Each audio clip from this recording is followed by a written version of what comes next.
ಕರ್ನಾಟಕದ ರಾಜಕಾರಣದಲ್ಲಿ 3 ಜನ ತ್ರಿಮೂರ್ತಿಗಳಿದ್ದಾರೆ.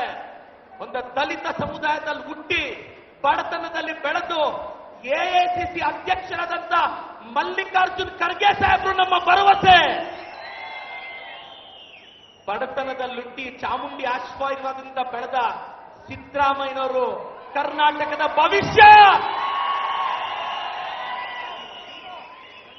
ಕನಕಪುರದ ರೈತನ ಮಗ ಈ ರಾಜ್ಯದ ಉಪಮುಖ್ಯಮಂತ್ರಿ ಆಗಿರೋದು ನಮ್ಮ ಭರವಸೆ.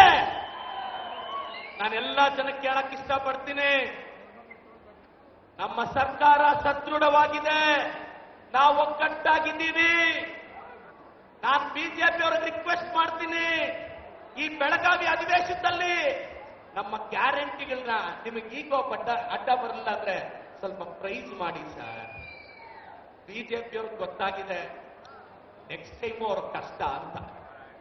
ಅವ್ರೇನೇನೋ ಮಾಡ್ತಿದ್ದಾರೆ, ಆದ್ರೂ ಏನೇ ಮಾಡ್ಲಿ ಹಾಸನಾಂಬೆಯ ಆಶೀರ್ವಾದ ಕೇಳ್ತಾ ಹಳ್ಳಿಯಲ್ಲಿ ಹುಟ್ಟಿದ ಸಿದ್ದರಾಮಯ್ಯನ ಸತ್ತು ದಿಲ್ಲಿಯಲ್ಲೇ